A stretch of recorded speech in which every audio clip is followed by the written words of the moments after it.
Mesdames et messieurs les rushers, bien le bonjour. Nouvelle année et nouvelle vidéo. Aujourd'hui, pas de présentation du deck de la semaine car la bénédiction n'est vraiment pas ouf, mais présentation d'un deck coop pour speedrun la Vaxan et grind le gold, qui est le nerf de la guerre sur ce jeu.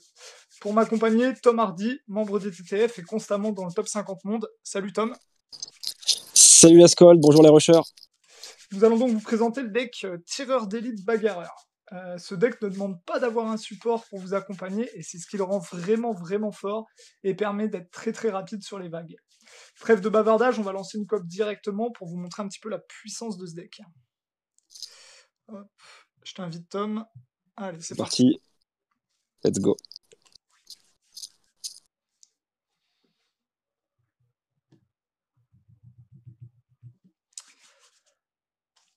Ok, donc comme d'habitude, la petite statue qui nous accompagne dans beaucoup de decks quand on veut être très rapide, qu'on veut faire énormément de dégâts. On a choisi l'alternative Dryad, qui nous permet de faire vraiment des gros tireurs d'élite, et du coup de faire vraiment un speedrun, d'aller très rapidement à la Vaxan.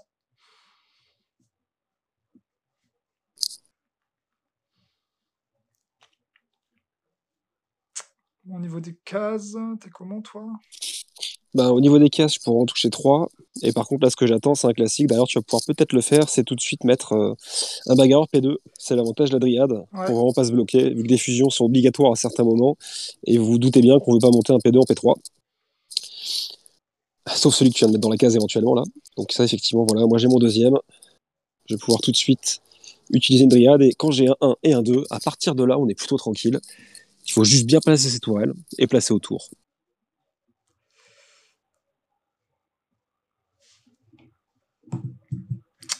Hop. Bon.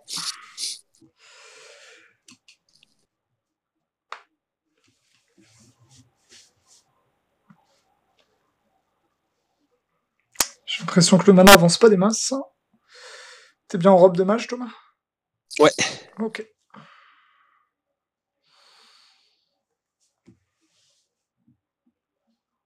Ok, j'aurais bien voulu une petite statue ici.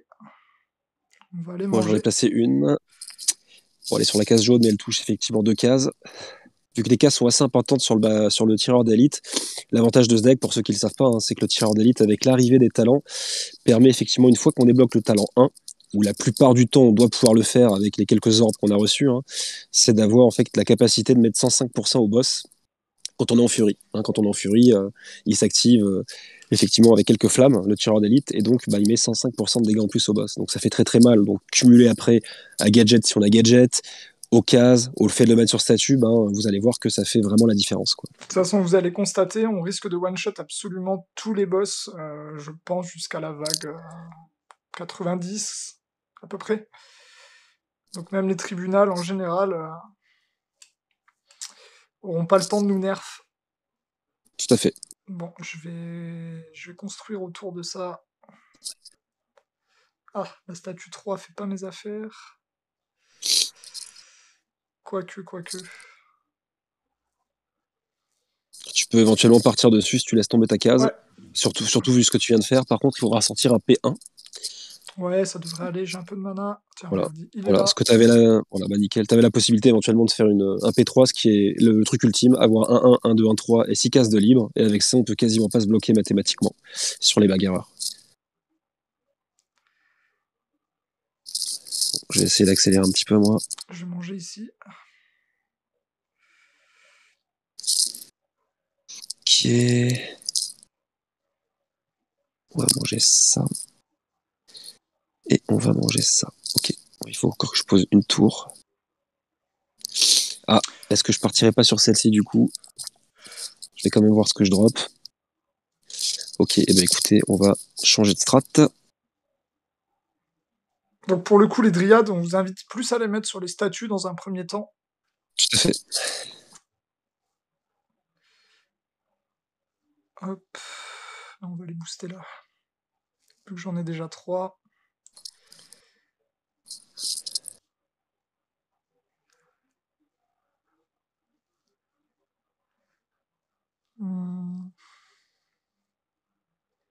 Ah, case dorée sur la statue.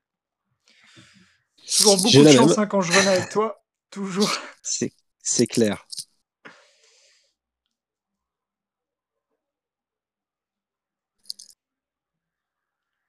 Ok, toi t'es plutôt bien, moi j'en ai que Ouais, ça 3. va.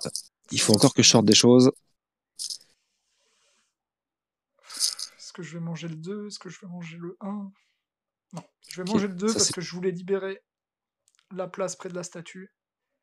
parfait. Et voilà, parfait. Donc 6 tireurs d'élite, un chimiste, et maintenant on a juste à up le board. Eh ben je suis quasiment rendu au même endroit, il m'en manque encore un, il devrait pas tarder. Et voilà. C'est parfait. Là, pareil pour les petits niveaux, l'idée c'est vraiment de grinder au maximum, c'est-à-dire que de se mettre vraiment très très haut avant la 50 pour avoir une chance de one-shot le tribunal. Même à petit niveau, normalement, vous pourrez le one-shot sans aucun souci. Nous, on y arrive avec 4 tireurs, donc autant vous dire, avec 6, il n'y aura pas de problème. Et dans ce cadre-là, bah, il faut monter en priorité naturellement le tireur, la tour. Le chimiste, vous pourrez prendre un peu le temps, en fait. Hein. Ils ont changé un peu les capacités, je ne sais pas si vous avez pu voir sur le chimiste, qui fait qu'au final, l'avoir max en mana, finalement, c'est pas très très utile. C'est plus important finalement qu'il augmente en rang. Donc voilà, alors après ça coûtera pas cher hein, de le monter, hein. Mais voilà, pour la vague 50, avoir le tireur d'élite et la statue max, avant c'est pas forcément nécessaire. Bon, ça up gentiment, c'est cool. Je vais mettre un peu de points là-dedans. Voilà.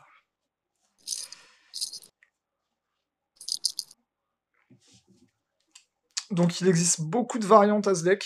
On a fait beaucoup de tests avec Corsair. Corsair c'est assez concluant. Ça permet d'aller nettement plus loin dans les vagues, d'aller au-delà de la vague 100. Là, on a vraiment fait une première vidéo pour vous montrer un peu le speedrun vague 100. On cherche pas à aller plus loin, mais si vous cherchez à aller plus loin, il y a toujours des variantes qui sont possibles et qui permettent de grind toujours un petit peu plus les vagues et un petit peu plus l'or. Voilà, typiquement là, pour rejoindre ce que dit la Scold, si vous avez effectivement deux comptes qui sont pas excessivement hauts, mais avec quelqu'un qui peut un peu plus carry que l'autre, en fait la personne qui sera un peu plus faible, qui va par exemple se faire switcher au tribunal, pas au tribunal pardon, à la Bedlam 78 par exemple, qui peut être un tournant, bah lui ça vaut le coup effectivement qu'il ait vraiment les bombes avec. L'autre peut aussi les prendre, hein. Mais en tous les cas qu'il y en ait un qui les ait. Comme ça, quand il se fait switch, bah, son but, c'est plus que de faire des bombes. Il augmente plus rien d'autre. Il fait des bombes, il fait des bombes. Et ce qui va se passer, c'est qu'il va être très très utile parce qu'il va justement baisser la vie des mobs et surtout baisser la vie des mini-boss. Et donc quand ils vont ravis au milieu, ben, l'autre finalement avec son board qui n'aura pas bougé sera totalement en mesure de pouvoir les tuer. Donc c'est bien pratique, on l'a testé. À notre niveau, on va facilement, on va dire, entre 126 et 136 avec les bombes. Voilà, avec un niveau plus faible, on peut dépasser la 100 aisément. Sachant que ce qui vaut le coup en gold, voilà, c'est d'arriver à la 90. Et en fait, entre 90 et 110, ça monte exponentiellement. Donc, on peut faire effectivement 2000, 3000 de gold en plus. Donc, selon l'envie, voilà, c'est possible. Ça va pas beaucoup moins vite, forcément. Mais dès qu'il y en a un qui est switch, les boss se tuent pas en 2 secondes. Comme là, ça va être le cas normalement jusqu'à la vague 90. Ouais, c'est clair, pour moi, vraiment cette carte vient remplacer le fanatique. Hein. Je sais pas ce que t'en penses, Tom. On faisait beaucoup de rush fanatique avant, mais Bah, on va dire qu'en fait, si vous avez le talent sur le tireur d'élite, vous pouvez oublier le fanatique. Si vous l'avez pas, effectivement, le fanatique reste quand même assez potable, sachant que le souci du fanatique, c'est qu'en double DPS, il n'est pas si puissant parce que bah, malheureusement, vous n'allez pas avoir la mana qui permet de décupler sa puissance d'attaque. Forcément, vu que vous allez à chaque fois manger des troupes. Voilà, donc il faut au moins avoir 10 000 pour pouvoir faire un x2 et 100 000 en mana pour faire du x3. Donc c'est pas du x3 complet, hein. Et donc du coup, bah là en WTPS c'est très intéressant parce que les deux s'amusent, ça va beaucoup plus vite vu que les deux tapent. Et donc en Fada, bah, il faut naturellement un support quoi qu'il arrive, donc ça va moins vite. Voilà. donc vous l'aurez compris, si vous aimez poser votre board et AFK, cette compo est pas fait pour vous. C'est vraiment une compo dynamique qui nécessite que les deux joueurs soient présents derrière le téléphone. Tout à fait. Le seul cas où ça peut servir, c'est que s'il y en a un qui supporte, bah, effectivement l'autre peut poser un board et au bout de la vague 15 s'arrêter. Voilà, il peut jouer avec Effectivement. Papy par exemple classiquement, en enlevant la dryade et le bagarreur, bah, à la place il peut mettre des bombes pour que ça aille plus loin, ou un bourreau, éventuellement, mais les bombes ça reste le plus intéressant. Et donc à partir de là, bah, il one-shotera tout et les bombes feront du coup la diff sur les petits mobs, passer la vaccin. Donc c'est selon l'envie naturellement, selon l'envie, selon ce que l'on souhaite faire, selon le temps, selon effectivement le camarade qu'on a en face pour pouvoir attaquer. Bon, j'ai mes deux statuts 7, ça c'est vraiment pas mal. J'ai eu pas mal Ouais, de chance là-dessus. ça c'est super. Donc là, vous voyez, il y a un cas où j'ai une Dryade 2. Avant, je ne l'ai pas fait, mais là, je peux vous montrer. Là, on a envie de la mettre sur un P2. Parce qu'effectivement, bah, autant le faire. Sauf que vous vous doutez bien hein, où je vais en venir, c'est qu'en la mangeant, je suis obligé d'améliorer mieux qu'un P2. Donc ça vaut plus le coup de la manger que de la mettre que sur une unité. Au pire des cas, il m'améliore un P2 en P3. Donc vous allez voir, je le fais. Et là, qu'est-ce que je vais faire? Un P5 en P6 et un P6 en P7. Voilà, donc c'est complètement value. Où ça l'est moins, c'est par exemple, j'ai 4, 5, 6 P7. Enfin, quand j'ai plein de P7, ça arrive, hein, qu'on ait plein de P7 et une troupe qui est basse. Là, ça vaut le coup de mettre la Dryade. Parce qu'on a des chances de toucher des troupes qui sont déjà max. C'est des petites choses comme ça hein, qui peuvent vous paraître évidentes, mais on n'y pense pas forcément. Je le vois en jeu souvent. Donc, c'est toujours bon à prendre. Bon, le chimiste est pas trop up.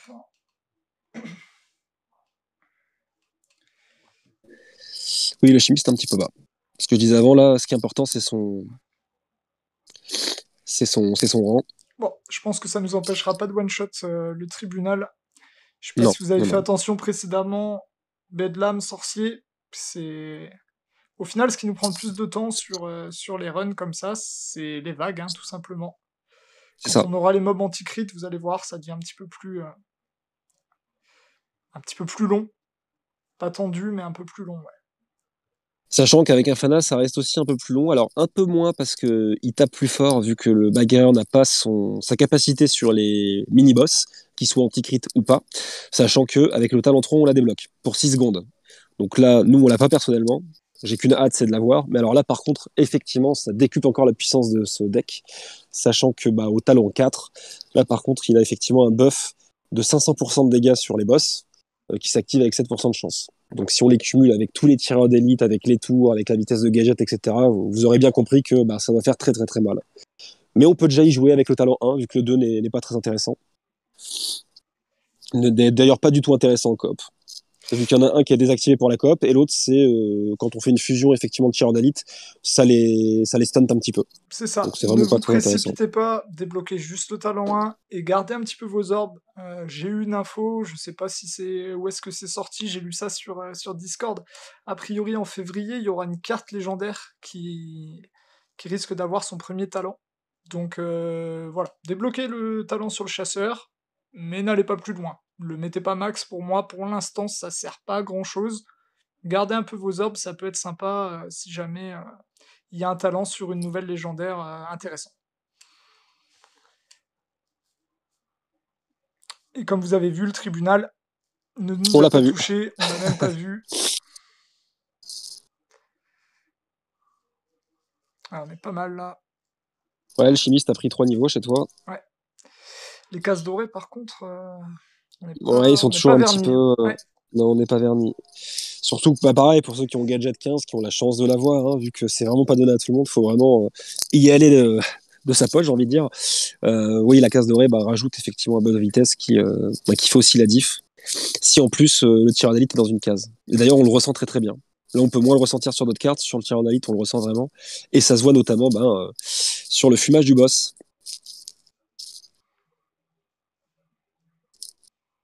Allez, le chimiste. Ah, Eh ben j'ai enfin une voilà, bonne case dorée. Ça il va me fait vous plaisir. montrer. Hmm. Là, j'essaie d'avoir une dryade pour essayer de faire un autre P2 aussi. Parce que j'ai le risque effectivement de faire un mauvais P2 un moment, de le manger avec mon 2 qui devient 3. Et avec 4-1, si je sors pas de dryade, ça peut être bloquant. Et le but, c'est de pas trop être grid avec ce board. Ça nous arrive avec la Skold, de se dire, vas-y, j'attends pas. Oh, jamais, c'est pas notre genre d'être grid. Et sachant qu'il est surpuissant, voilà, pour essayer de se débloquer en montant une troupe, mais en prenant le risque de mettre une autre tour qu'on pourra absolument plus manger, c'est quand même voilà, pas value. Donc voilà, si on veut le jouer proprement, bon, déjà avec Dryad, il n'y a pas trop de soucis. Voilà, là j'ai le cas, typiquement. Je vais devoir effectivement manger 1-1. Et si ça donne effectivement n'importe quelle autre troupe qu'un bagarreur, je vais devoir la manger avec le 2. Et j'espère juste que le 2 va pas grossir, quoi. Bon, là j'ai mon 2, donc je suis tranquille. Parfait. Et ça one shot. Voilà. Voyez un peu la vitesse à laquelle ça va. On vous a pas menti. Hein. Donc les premiers mobs anti-crit font leur apparition. Pour l'instant, pas trop de vie, c'est relativement rapide. Vous allez voir, ça se corse légèrement. Et donc, oui, passer la vague. Alors, nous, c'est plutôt au-delà de la 85, je dirais. Il faut quand même jouer des héros intelligemment. Là, on pose parce qu'on a la possibilité de sortir une case jaune systématiquement avec la gadget. Pour ceux qui n'ont pas effectivement gadget niveau 15, l'idée, c'est pas de tirer bêtement. C'est vraiment de tirer sur son anti-crit. Alors, soit chacun tire sur l'anti-crit, soit le plus intéressant, c'est qu'il y en ait un des deux qui tire et que, alternativement, l'autre tire 2 vagues plus loin, quoi. Et il faut tirer assez tôt, hein, dès qu'ils rentrent au milieu, parce qu'en fait, le problème, c'est que les petits continuent à avancer. En fait, on ne focus pas les petits, on focus la plus grosse troupe. Et donc, on peut effectivement perdre avec un petit mob qui a 10k. Les fameux petits mobs jaunes qu'on adore tous, qui vont très très vite.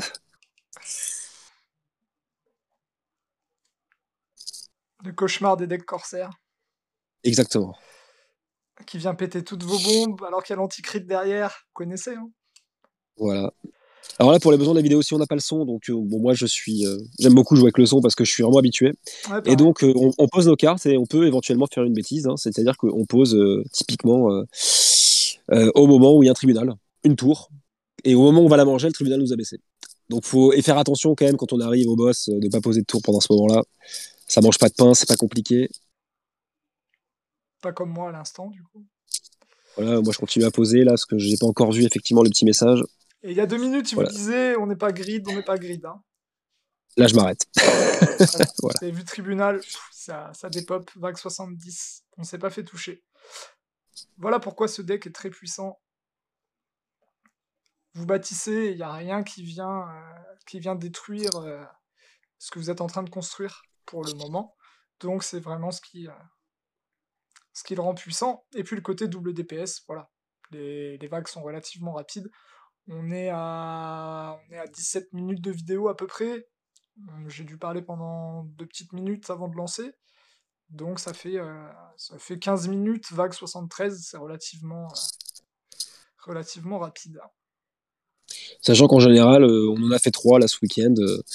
On a fait 104, 106, 104 et on a fait 21 minutes ou 22 à chaque fois. Donc très rapide. On avait tourné une première vidéo, mais j'ai été un petit peu bête, j'avais laissé le son du jeu, ce qui fait que la superposition des voix plus le son du jeu était pas agréable, c'est pourquoi je l'ai pas posté. Hop. Voilà, moi j'ai mon fameux problème. 4-2, toujours autant de chance sur le tirage. J'ai pas réussi à faire un 3. Heureusement qu'on arrive en late game et que je suis déjà bien haut. Dès que je poserai un bagger, ce sera terminé pour moi. Si je veux honorer ce que je disais avant, de pas grider bêtement. En plus, ça touche pas. Ah, super sur un bagarreur 3. Ouais, ça va faire la diff, ça. Ah oui.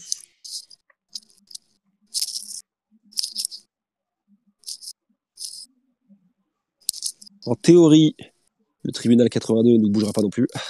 Oh, je pense pas. Vu la vitesse à laquelle le sorcier est mort juste avant, là. Et si on dépasse la 90, et j'espère qu'on la dépassera, on a effectivement une infime chance qui ne bouge pas non plus sur la 94. Mais pour ça, il faut des tours max et vraiment des tireurs qui soient quasiment P-max. Et voilà, toujours pas hit.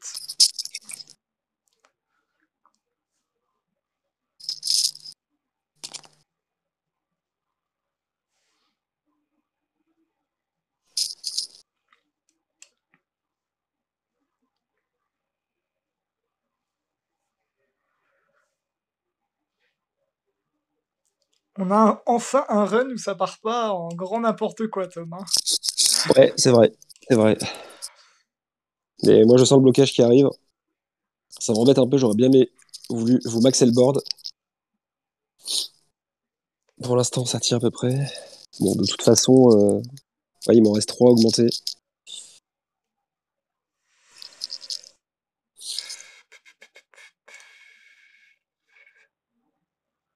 Donc voilà, j'avais dit vers la 85, un peu plus long, on le voit là. Il y en a quelques-uns qui passent au milieu.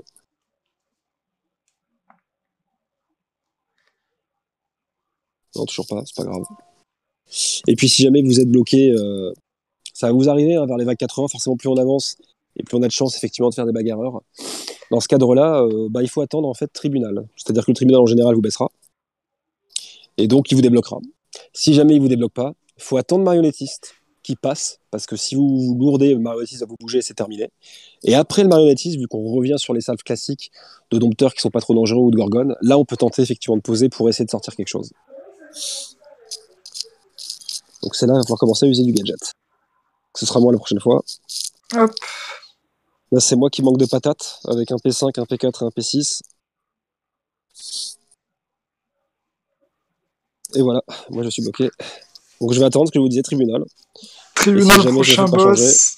Est-ce qu'il va te hit? Je sais pas. s'il me hit, c'est un mal pour un bien. J'ai un peu de mana, je vais pouvoir me repositionner. S'il me hit pas, faudra voir si je dois grider. Je Si on a pense, trop de mal sur les je baguettes. pense qu'il me touche pas, moi, mais on va voir ça. Non, je pense que toi, il touchera pas. Ouais, let's Bon, go. et il nous a pas touché ni l'un ni l'autre. Bon, là, le stuff fait une grosse différence. Niveau stuff, c'est vrai qu'on n'est pas à plaindre. Donc là, c'est moi qui vais gadget. Ouais. Là, il faut vite tuer les gros, sinon tu peux pas les petits, vous voyez comme ils avancent. On a fini la perdre là-dessus. Moi, je suis à 2 doigts de grider parce que je pense que j'ai besoin d'augmenter une ou deux troupes. Donc je vais le faire là. Eh ben vas-y. Je pense que c'est parti. Ok, je fais ça en 3. Je fais un autre 2. Un Ça autre va, 3. tu peux te permettre. Je le mange. C'est Vortex. Et maintenant, j'attends le dompteur. Faut pas faire de bêtises. Quoique tu le massacreras le dompteur, je pense. J'aurais pu poser pendant. On va attendre la 99. Il va falloir que tu gadgettes intelligemment. Là, ça commence à être difficile. Comme on a dit, hein, c'est pour faire de la vaccin. On fera pas beaucoup plus. Là, celle-là, elle va être compliquée. Ce sera peut-être notre dernière. Allez, ça part, gadget. Aïe, aïe, aïe, aïe, aïe. Ça peut passer. Let's ça go. passe. Et voilà, la vaccin. 21 minutes, là, je vais tenter. de vidéo. Ouais, bah voilà, nickel. Je vais tout tenter pendant la gorgone. Et c'est pas grave parce que après pendant la vague, je pourrais pas. Bon, bah, j'ai pas eu de bol. Allez, on va pousser un peu pour le plaisir des yeux. Je vais continuer. Ça, c'est parfait. Ça, c'est parfait. Voilà, c'est pas de chance. Parce qu'on a encore. Tom a sa gadget, ça peut passer. Ouais. Gadget, Tom. J'attends. Hop, c'est parti. Mais j'attends qu'il y ait les gros, mais le problème, c'est que si on les tue pas, les petits passent. Ah, le petit va passer. 101. Bon. Voilà. 101. L'objectif, c'était la vaccin. On y a réussi. Je dirais 20 bonnes minutes. 20 bonnes minutes. Vous le verrez avec le timing de la vidéo, de toute façon, il n'y a rien pour moi qui permet de faire 100 vagues en 20 minutes. Ou en 21-22. Avant, on était content de faire vague 65, 66 en une vingtaine de minutes. Notre but, c'était même, je sais plus, notre record 14 minutes, je crois, pour la vague 60. Je veux dire, avec le faucheur, par exemple, en soutien, ou ce genre de choses. Ouais. Là, typiquement, c'est hyper value. C'est assez fun à jouer. Et en rajoutant un petit corsaire, c'est 20 vagues de plus. Si ça se passe bien. Donc ça permet de dépasser la plupart du temps les 10K selon votre booster de clan naturellement. Là on n'est pas dans le même clan avec Ascol, donc forcément on a un peu moins d'or comme vous voyez. Ah, on a pris 8000, voilà, si vous faites ça entre vous dans le clan, vous arrivez vague 100, vous prenez un bon 10 000. Bon bah voilà, vous faites ça 4 fois, ça vous permet de vous payer une petite légendaire au shop. Bon, c'est 1h, 1h20, 1h20 de votre temps. Allez, peut-être un peu plus par rapport à votre stuff, on dira 1h30. Voilà, ça permet vraiment de grind l'or. C'est quelque chose qui est assez important. Merci beaucoup Tom de m'avoir accompagné dans la vidéo, c'est cool. Bah écoute, merci à toi, et puis j'espère que ça vous aura appris quelque chose. De jouer avec les TTF. J'en profite également pour vous remercier tous. Vous êtes tous de plus en plus nombreux à suivre la chaîne. Plus que 61 abonnés pour atteindre la barre des 500 et devenir enfin créateur de contenu. Alors n'hésitez pas à partager, à vous abonner à ma chaîne si les vidéos vous plaisent. J'en profite pour vous souhaiter une très bonne année à tous, et puis à très bientôt. Salut!